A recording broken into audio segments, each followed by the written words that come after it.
الحمد لله الحمد لله نحمده ونستعينه ونستغفره ونؤمن به ونتوكل عليه ونعوذ بالله من شرور أنفسنا ومن سيئات أعمالنا من يهده الله فلا مضل له ومن يضلله فلا هادي له وأشهد أن لا إله إلا الله وحده لا شريك له وأشهد أن سيدنا ونبينا مولانا محمدا عبده ورسوله صلى الله تعالى عليه وعلى آله وأصحابه وسلم تسليما كثيرا كثيرا إن الله وملائكته يصلون على النبي يا أيها الذين آمنوا صلوا عليه وسلموا تسليما اللهم صل على سيدنا ونبينا مولانا محمد وعلى آل سيدنا ونبينا مولانا محمد وآل وسلم مولاي صل وسلم دائما أبدا على حبيبك خير الخلق كلهم هو الحبيب الذي ترجى شفاعته لكل هول من أهوال مقتحم. دوستو اور بزرگو، حق تعالیٰ جل شانہ نے بڑا ہی کرم فرمایا، بہت بڑی نعمتیں ہمیں عطا فرمائی. رمضان مبارک کے روزے رکھنے کی توفیق عطا فرمائی، قرآن پاک پڑھنے کی توفیق عطا فرمائی، اس کے ساتھ ساتھ نماز اور جو بھی کچھ اللہ تعالیٰ نے عطا فرمایا، بہت بڑی نعمت. ایک مہینے کے اندر اتنا ہو گیا کہ کبھی تو سال ہر سال میں بھی اتنا نہیں ہوتا ہے. یہ بہت بڑی نعمت آپ لوگوں کے سینے میں بھری. حق تعالیٰ جل شانہ کی یہ نعمت ہے، اتنی بڑی نعمت ہے کہ وَإِن تَعُدُّوا نعمت اللہ لا تحصوها. اگر تم اللہ کی نعمت کو گنو تو تم گن بھی نہیں سکتے ہو، اتنی زیادہ نعمت ہے.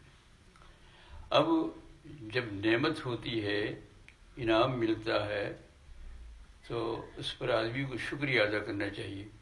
ہم ایک انسان کو بھی دوسرے انسان کے ساتھ جب کوئی لین دین کرتے ہیں تو کہ جزاک اللہ، تھینک یو، ایسا بولتے ہیں. حق تعالیٰ جل شانہ نے قرآن پاک کے اندر جو ہے اور حدیث پاک میں حضور صلی اللہ علیہ وسلم نے سمجھایا ہے کہ شکر ادا کرتے رہو. تو یہ نعمت جو رمضان المبارک کی نعمتیں ہیں، اس کا شکریہ کیا ہوگا؟ اس میں اللہ تعالیٰ نے ایک بہت بڑی نعمت یہ بھی عطا فرمائی، گناہوں سے بچنے کی توفیق عطا فرمائی. اس لیے کہ جب بھی دل کے اندر کوئی گناہ کا دائیا پیدا ہوتا ہے تو آدمی کو خیال ہوتا ہے کہ میرا روزہ ہے، اس وقت میرا روزہ بگڑے گا، اتنا بڑا لمبا روزہ ہے، بھوک سے منہ بگڑے گا، تو گناہوں سے رک جاتا ہے. یہ بھی ایک نعمت عطا فرمائی. اب اس کا شکریہ کیا ہونا چاہیے؟ شکریہ یہ ہونا چاہیے کہ یہ جو نور دل میں آیا اور یہ نعمت اللہ تعالیٰ عطا فرمائی، یہ برقرار رہے، ضائع نہ ہو جائے. اس لیے کہ موت تو رمضان میں بھی ہونی چاہیے، رمضان کے بعد بھی آتی ہے، اینی ٹائم پر آتی ہے. حق تعالیٰ جل شانہ تو یہ نور جو ہے باقی کیسے رہے گا؟ ایسا نہ ہو میرے عزیز دوست اور بزرگوں کہ رمضان مبارک گیا تو اطاعت بھی گئی. ایسی بات نہیں ہے. رمضان مبارک بعد بھی خدا تعالیٰ اللہ الحی القیوم، وہ ہمیشہ ہے، ہمیشہ رہنے والا ہے، اس کی اطاعت ہر وقت ضروری ہے. اگر ہم نے اس رمضان مبارک کے بعد یعنی آج سے اب لاوبالی پن شروع کر دیا، گناہوں کو کرنا شروع کر دیا، جو اپنی لائن ہے وہ گناہوں کی وہ چلنے لگی، تو یاد رکھو میرا عزیز دوست اور بزرگوں، رمضان مبارک میں نعمت عطا ہوئی، لیکن اس نعمت کی بہت بڑی ہم نے ناقدری کی، ناشکری کی. حق تعالیٰ جل شانہ اس کو پسند نہیں فرماتے ہیں. وہ کہتے ہیں کہ شکر ادا کرو. شکر ادا کریں گے تو ہم اب اس کا طریقہ کیا ہے؟ طریقہ یہ ہے کہ آج کے دن ہی سے، جیسے آج پہلی شوال ہے، آج ہی کے دن سے یہ طے کر لو کہ ہم اللہ جل شانہ کی نافرمانی نہیں کریں گے، گناہ نہیں کریں گے. کوئی گناہ ہو جائے گا فوراً توبہ کریں گے.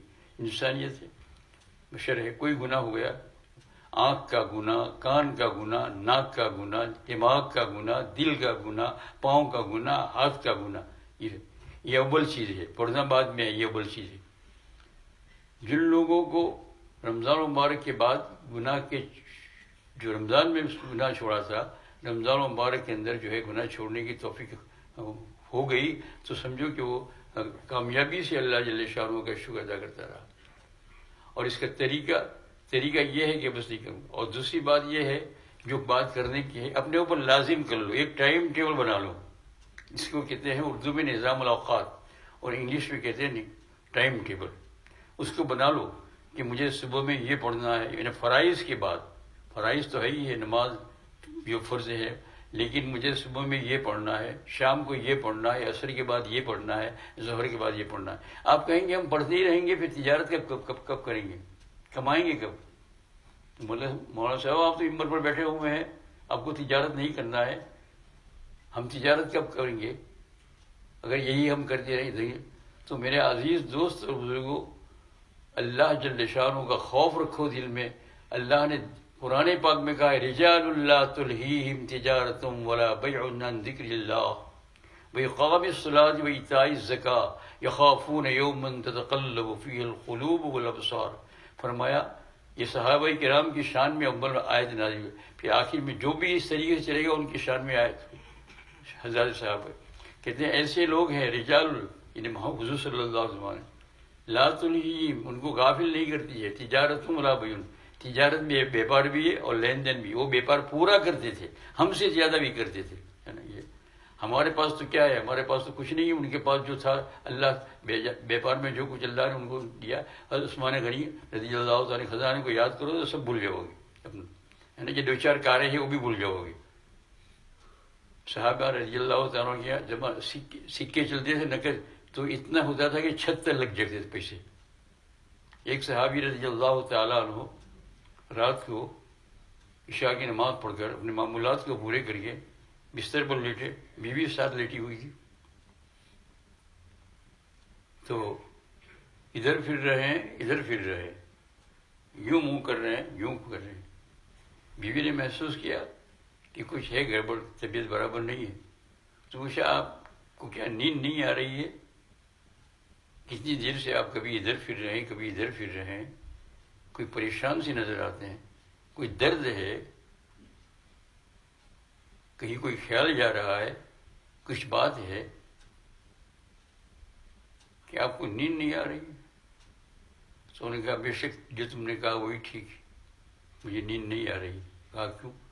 کہا کہ یہ اتنا پیسہ ہو گیا ہے آج کی تجارت کا کہ یہ جو ہے سکہ جو ہے رائج الوقت چھت پر لگ گیا, یعنی یہاں نیچے سے لکھو, اور یہ گھر میں ہے. تو مجھے چوری وغیرہ کا کوئی خوف نہیں ہے, بلکہ یہ خوف ہے کہ یہ پیسے میرے پاس ہے تو اب میں صبح کس طرح کروں اتنے پیسے کے اندر. تو بیوی بھی صحابیہ تھی اس زمانے کی, انہوں نے کہا اس میں فکر کی کیا چیز ہے, ادھر کیوں پھرتے ہو ادھر کیوں پھرتے ہو, اٹھ جاؤ. اٹھنے کے بعد جو ہے مدینہ منورہ کے اندر فقراء کو آواز تو بہت سارے بیدار ہوں گے, جمع ہو جائیں گے, آ جاؤ. اور آیا تو لے کر بانٹنا شروع کر دو, اتنا بانٹو کہ سب ختم ہو جائے. تو اتنا بانٹا کہ سب ختم کر دو تھوڑی دیر کے اندر. سب غربا فقراء آئے جن کو آبادی. اب اس کے بعد سو گئے تو نیند آ گئی. یہ تھے صحابہ کرام کے پاس دولت ہے, ہمارے پاس کیا ہے, ہم تو تھوڑی سی دولت بھی اتنا جاتے ہیں, پتہ نہیں کہاں سے کیا ہو جاتا ہے, ایسی بات نہیں ہے.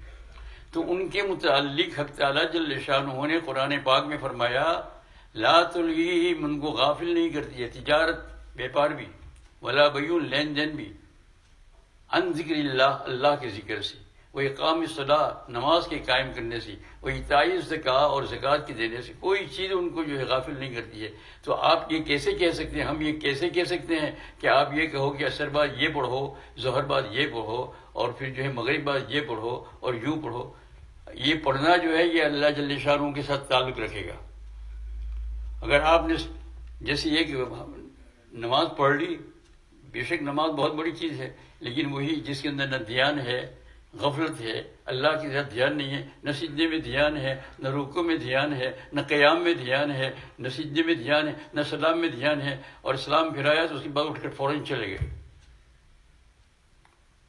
اور ہمارے نوجوان بھائی دوستوں بزرگوں معاف کرنا, ٹوپیاں تم نے جیب میں ڈال دی, اور پھر آج کل تو باہر کھڑے رہنے کا مسئلہ کم ہو گیا ہے, لیکن باہر ہجوم ہو جاتا ہے, بس اس کے بعد پھر کچھ نہیں. تو اس میں اللہ جل شانہ کے ساتھ تعلق مع اللہ کیسا ہوا, اور تعلق مع اللہ جب تک ہوگا نہیں تب تک گناہ چھوٹیں گے نہیں.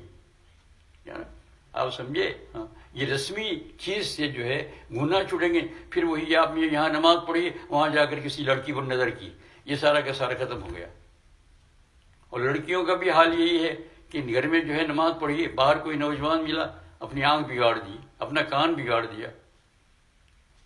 اور یہ چیزیں ایسی ہے کہ نیکیوں کو جو ہے برباد کر دینے والی چیز ہے. تو میرے عزیز دوست اور بزرگوں، بہت لمبا وقت نہیں ہے، آپ کو معلوم ہے ابھی دوسری نماز بھی پڑھنا ہے. مجھے صرف یہ کرنا ہے کہ یہ رمضان المبارک میں جو تعلق مع اللہ ہوا ہے اس کو باقی رکھو، ختم نہ کرو.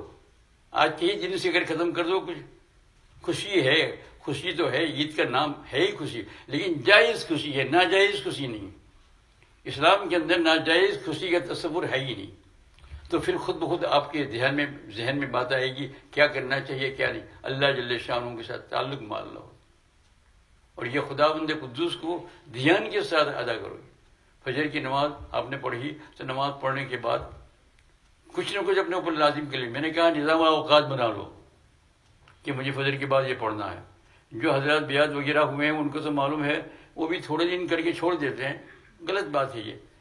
اور بیعت کا کوئی سوال نہیں ہے. آپ کسی بھی عالم سے، کسی بھی مولانا سے پوچھو مجھے فجر کے بعد پڑھنا ہے، کیا پڑھوں، آپ بتا دو، کچھ لسٹ بتا دو، تو وہ آپ کے اوقات کے مطابق آپ کو بتا دیں گے. بھائی صبح کی نماز کے بعد جو ہے یاسین شریف پڑھ لو، سوتی وقت جو ہے سورہ تبارک پڑھ لو، سورہ میم سجدہ پڑھ لو، ظہر کے بعد اگر ہو سکے تو سورہ فتح پڑھ لو، یہ کر لو وہ کر لو. تھوڑا سا نظام ہو جائے گا، کام بھی ہوتا رہے گا. یہ کام کے اندر اور اللہ کے ذکر کے اندر کوئی تضاد نہیں ہے، کوئی رکاوٹ نہیں ہے. ایسا ہوتا تو اللہ جل شانہ قرآن پاک کے اندر کہتے نہیں ہے رجال اللہ تلہیہم تجارۃ ولا بیع عن ذکر اللہ. یہ اور پھر اس طریقے سے اللہ جل شانہ کے ساتھ اپنا تعلق پیدا کرو. ورنہ رمضان مبارک کے روزے رکھے، 30 دن پورے ہوئے، 1-2 دن ہوئے، پھر خدا کو بھول گئے. کیا رمضان کے بعد خدا نہیں ہے؟ نعوذ باللہ من ذالک. سرکار دو عالم صلی اللہ علیہ وسلم جب اس دنیا سے تشریف لے گئے تو بڑا حادثہ پڑا صحابہ کے ہم پر. کوئی کیا کر رہا ہے، کوئی کیا کہہ رہا ہے، یعنی اب کیا ہوگا، اب کیا کریں گے، کیسے زندگی گزاریں گے. مسجد نبی علیہ الصلوۃ والسلام کے اندر بہت سارے صحابہ جمع ہو گئے. تو ابو صدیق رضی اللہ تعالیٰ عنہ جو امت کی اول نمبر کی شخصیت ہے، انہوں نے کہا کہ تم اگر حضور کی عبادت کرتے تھے تو حضور صلی اللہ علیہ وسلم کو اللہ اپنے پاس بلا لیا، اور اگر اللہ کی تم عبادت کرتے تھے تو فإن اللہ حی لا یموت، وہ زندہ ہے، کبھی نہیں مرے گا، نہیں مرے کبھی بھی نہیں. اللہ جل شانہ. تو رمضان مبارک جو ہے وہ گیا تو جانے کے ساتھ کیا خدا بھی چلا گیا؟ نعوذ باللہ من ذالک. کیا ہوا؟ کچھ نہیں ہوا. اس لیے میرے عزیز دوست اور بزرگوں، احساس کرو، یہ کوئی تقریر اور وعظ کی بات نہیں کر رہا ہوں، ایک زندگی کا فارمولہ بتاتا ہوں. اور پھر یہ فارمولہ ایسا ہے کہ آپ موت کے وقت نہیں بنا سکتے ہیں. موت کے وقت وہی زبان پر آئے گا جو زندگی بھر رہا. رمضان کیا شوال میں مرنا نہیں ہے؟ رمضان کے بعد مرنا نہیں ہے؟ تو مرنا تو ہر وقت ہے. تو پھر خداوند قدوس کو بھی ہر وقت یاد کرنا ہے. اگر ہمارے پاس جو ہے یہ طے نظام الاوقات ہوں گے، ہم اللہ تعالیٰ کو یاد کرتے رہیں گے تو انشاءاللہ موت بر وقت آئے گی، تو ابھی صحیح طور سے آئے گی. ورنہ یاد رکھو میرے عزیز دوست اور بزرگوں، خدا کو بلاؤ گے رمضان کے بعد تو رمضان کی ناشکری ہوئی، اور پھر موت کا بہت بڑا سوال ہے. اسی لیے تو اس آیت کے اندر اللہ جل شانہ نے یہ فرمایا کہ صحابہ کرام معمولات کی پابندی کیوں کرتے تھے؟ ساری تجارت اور بیعت کے ساتھ سب کچھ، گھر بھی بناتے تھے، شادیاں کرتے تھے، کھاتے بھی تھے، پیتے بھی، سب کچھ کرتے تھے. پہاڑوں میں نہیں رہتے تھے، وہ غاروں میں نہیں رہتے تھے، سب کچھ دنیا کے اندر رہتے. لیکن کیوں پابندی؟ یخافون یوما تتقلب فیہ القلوب والابصار. فرمایا وہ ڈرتے تھے ایسے دن سے جس کے اندر آنکھیں اونچی ہو جائے. قیامت کے دن سے ڈرتے تھے کہ اللہ تعالیٰ کو ہمیں حساب دینا ہے. یخافون. اگر یہ خوف ہمارے دل کے اندر بھی ہم پیدا کر لیں، گناہوں کی عادت پڑی ہوئی ہے تو ہر وقت یہی رہے گا. اگر آپ کو پاس ٹائم ٹیبل ہے، نظام الاوقات سے معمول، تو آپ کار میں بیٹھے تو الحمدللہ سبحان الذی سخر لنا ھذا وما كنا له مقرنین. اگر کار میں سنت ہی مسلم یہ دعا ہے بیٹھنے کی سواری پر، الحمدللہ سبحان الذی سخر لنا ھذا وما كنا له مقرنین.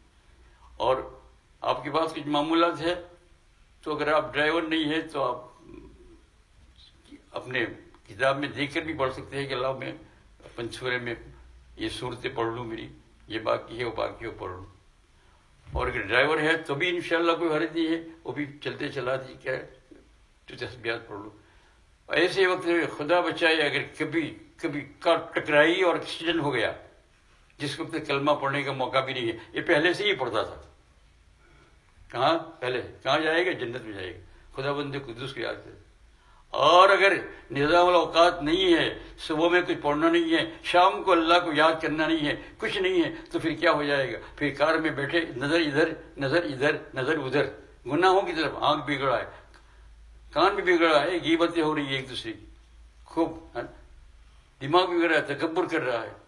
اللہ تعالیٰ کو یہ تھوڑی سی اچھی موٹر دی، اس پر تکبر کر غرور گمن کر کے چلاتا ہے. آنکھ سے بھی گناہ ہو رہا ہے، سب کچھ. اور ایسے ٹکرائی اور اگر جان نکل گئی تو گناہ کرتے ہوئے موت آئے گی. اللہ تعالیٰ تمہاری میری سب کی بات فرمائے. سمجھے میرے عزیز دوست اور بزرگوں، تقریر نہیں کر چاہتا ہوں، تقریر کرنے کا وقت اب چلا گیا، تقریر نہیں کرتا ہوں، تقریر کا وقت اب چلا گیا. اب تو یہ اصلاحی معاملہ ہے، اس کو آپ سنو سمجھو اللہ تعالیٰ کے واسطے، ہے نا، کہ یہ ہماری زندگی کا ایک فارمولہ ہونا چاہیے کس وقت. اور پھر اس کے اندر حق تعالیٰ جل شانہ نے کوئی ٹائم بھی معین نہیں کیا ہے کہ اگر تندرست ہو تو موت نہیں آ سکتی، جوان ہو تو موت آ نہیں سکتی، فلانے وقت میں موت نہیں آ سکتی.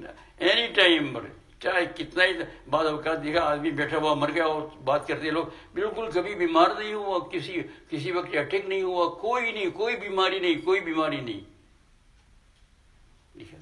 ہزاروں اموات ایسی دنیا میں ہو رہی ہے، آپ دیکھ رہے ہیں. ابھی تو ہمارے سامنے اللہ جل شاہ انہوں نے سب کچھ کھول دیا، بلکہ کیونکہ قبر کو بھی کھول دی ہے اور آخرت کو بھی کھول دی ہے، سب کچھ سامنے کھول دیا ہے. اس لیے میرے عزیز دوست اور بزرگوں، مجھے تقریر کرنا مقصد نہیں ہے. میں رات کو جب سو رہا تھا تو سوتے وقت خیال آیا کہ صبح میں کچھ باتیں عرض کرنے کو مجھے کہا ہے تو کیا کہوں. تو میں نے کہا تو اپنی ہی بات کر، دوسروں کی کیا بات کرتا ہے، اپنی ہی اصلاح کی بات کر. اپنے اوپر فکر کر رہا تھا، غور کر رہا تھا کہ کل سے جو ہے شوال کا رمضان تو چلا گیا، شوال. میں نے کہا رمضان چلا گیا، شوال آ گیا، میرا خدا نہیں گیا، میرے محمد صلی اللہ علیہ وسلم کی تعلیمات نہیں گئی. رمضان چلا گیا، آئندہ رمضان چاہے آئے نہ آئے، لیکن شوال کی پہلی تاریخ خدا میرے ساتھ ہے. محمد صلی اللہ علیہ وسلم کی سنت، پیغمبر صلی اللہ علیہ وسلم کی محبت اور عشق ہمارے ساتھ. اس طریقے سے زندگی گزارو گے تو کام بنے گا. ورنہ یہ ایک رسمی رمضان میں کر لیا، اب کتنی محنت کی آپ لوگوں نے، اللہ تعالیٰ قبول فرمائے.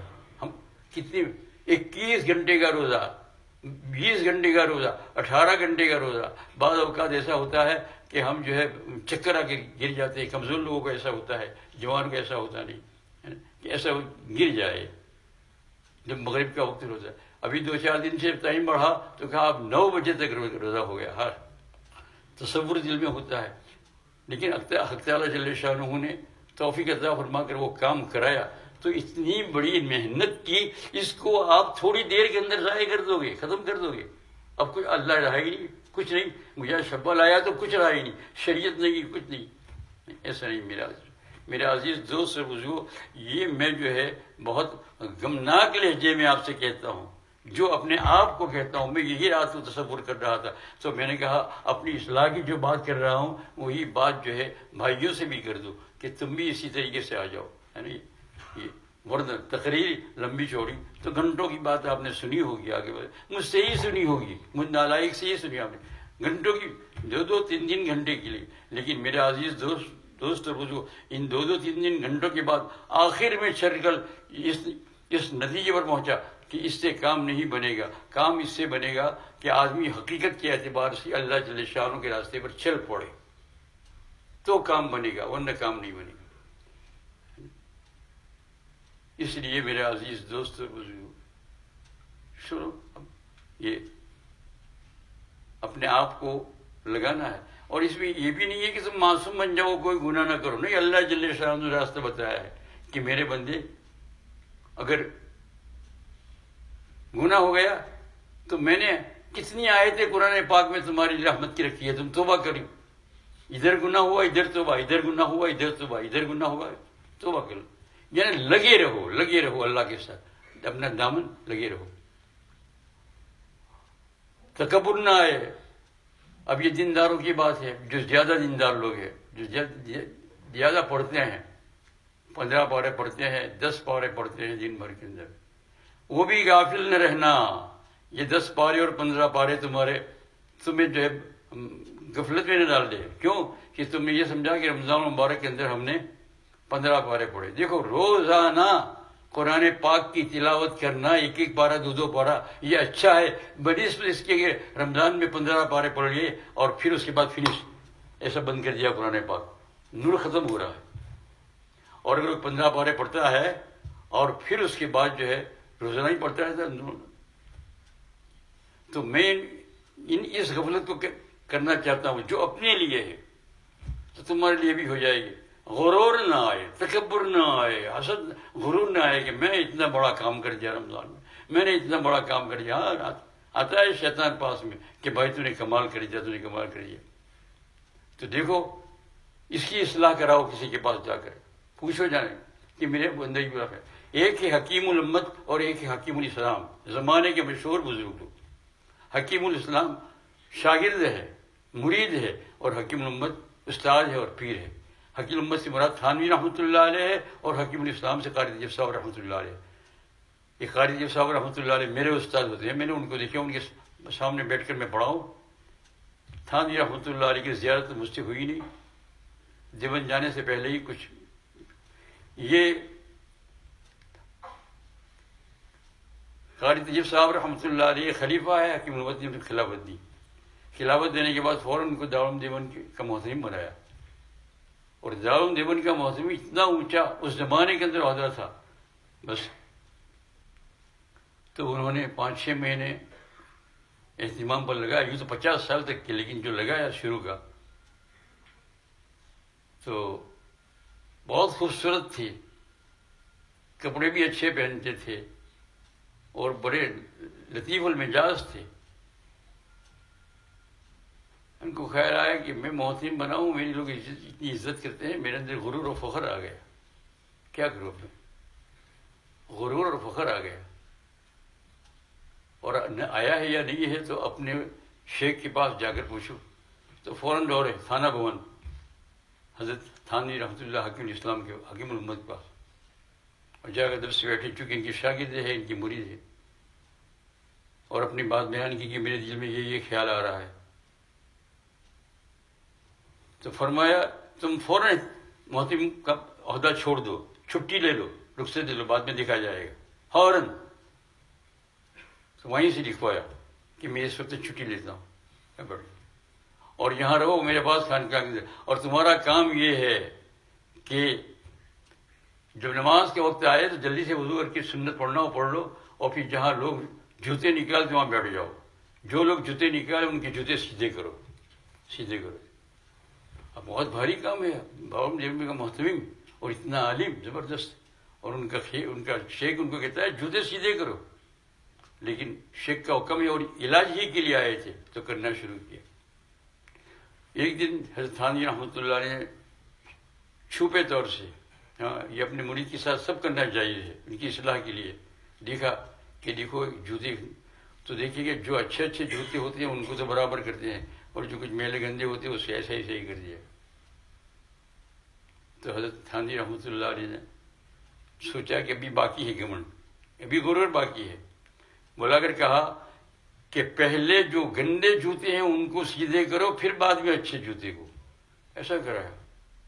آپ نے دیکھا یہ تو عجیب واقعات، دوسرے واقعات آپ کو بیان کرو تو حیران ہو جاؤ اپنی اصلاح کے لیے کیا کیا کرنا پڑتا ہے، تب جا کر اصلاح ہوتی ہے.